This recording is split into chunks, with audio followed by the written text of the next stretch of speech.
I don't know what's going on with my body. This was back in, I did not want to survive anything. I went into depression.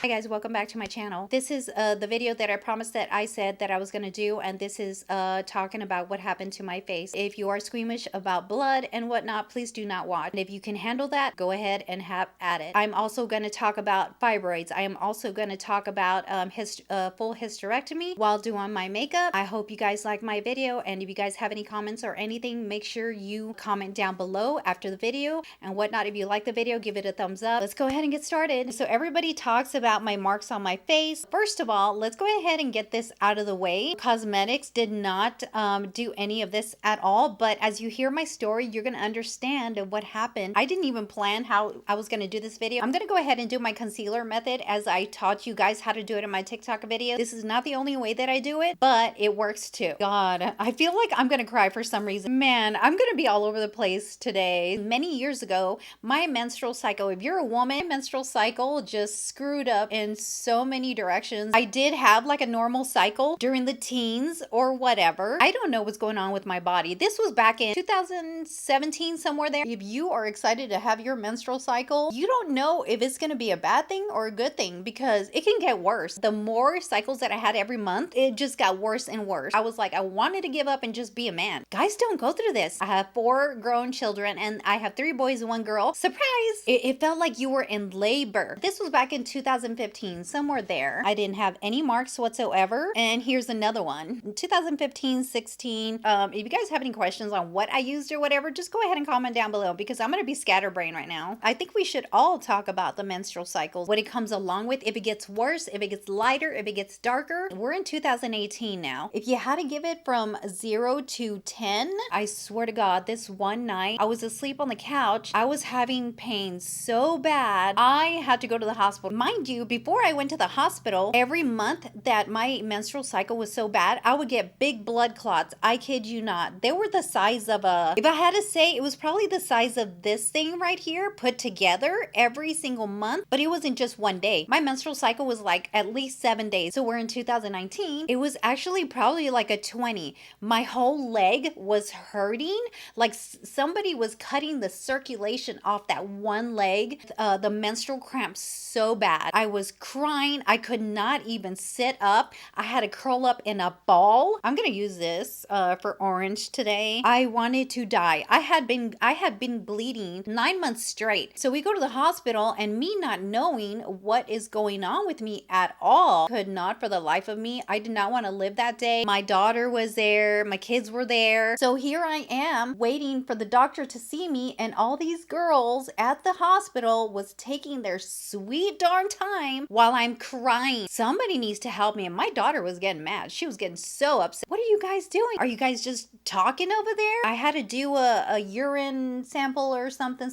I couldn't move at all. And so when I was trying to do the urine sample, and I snapped at the nurse and I said, you want me to do a urine sample when I can't move? I am hurting so bad. Will you please help me? They were acting like it was nothing. I had to go do what is it called? An x-ray, MRI, or whatever the heck, in your oven woman area. I come to find out that they came back and they told me I had fibroids. I was like, what it sounds like? I do not want. Don't give it to me. I don't even want to take a ballot for it. Don't give me that fibroid. I was so livid. I was so upset. And when I say I did not want to live, you guys, that whole time that I was bleeding, I did not want to survive anything. I did not want to do anything at all, because I felt like if I wasn't going to get any help at all from whatever was going on with me, it hurt me so bad, because all these dirty and ugly thoughts that I went with, and I thought to myself, am I just gonna bleed to death? Am I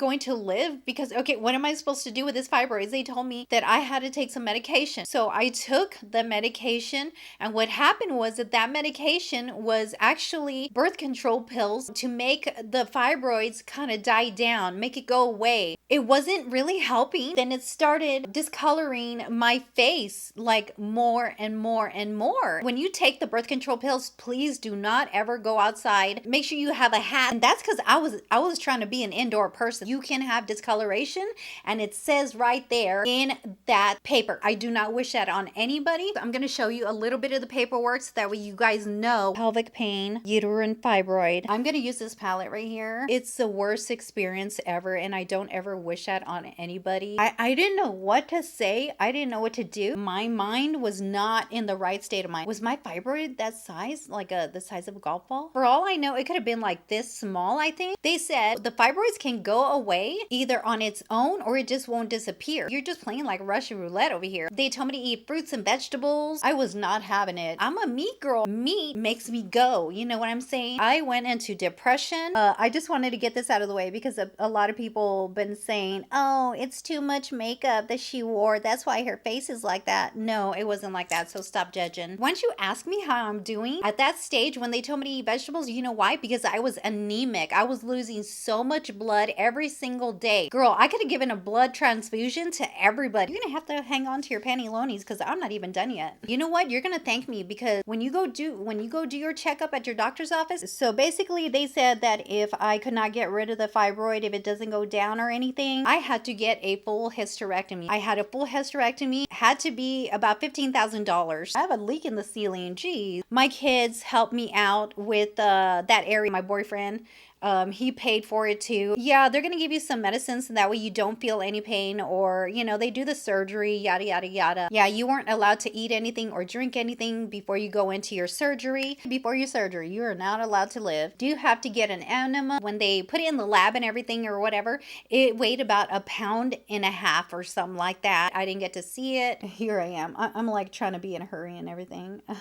You're gonna need somebody to take you home and take care of you because you're not going to be able to do stuff by yourself at all. Trust me on it. Where your uterus used to be, now that's where your intestines are. It did feel weird because everything did go down. It's kind of scary when you think about it. And I'm telling you guys this story because I want you guys to like learn from me. I want you guys to like share your thoughts and stuff like that. You know what I mean? When I tell you guys this story, I don't want you guys to be scared at all. Like if you need somebody to talk to, make sure you find somebody to talk to. You have so much pain and anger inside that you feel like you're alone, but you're really not alone. Just because you have a hysterectomy, it does not mean that your life is over. They're going to give you hormone replacement pills that you need to take every single day. I am glad that I did do it. Fibroids can either be cancerous or non-cancerous. I'm going to use this. I don't even want to explain right now what's going on. I never thought in my entire life I was ever going to go through this. When you do have the hysterectomy, they do give you pain pills. Didn't want to really take the pain pills a lot because I didn't want to get used to it. If you feel like you can do without the pain pills, just don't do it then. Honestly, you guys, this whole experience of me having the fibroid in my body, after the hysterectomy, I have felt so much better. I don't want to go through this again. So yes, I am happy that I don't have my period. Like I am like so ecstatic. I think this is what my look is going to be today. So I don't know if you guys can see, but I am like really, really glowy today. I do have my aligners in, but anyways, think about it for a second. Like, is this ever going to happen to you? Like, are you ever going to get fibroids? Geez, I'm going to cry already.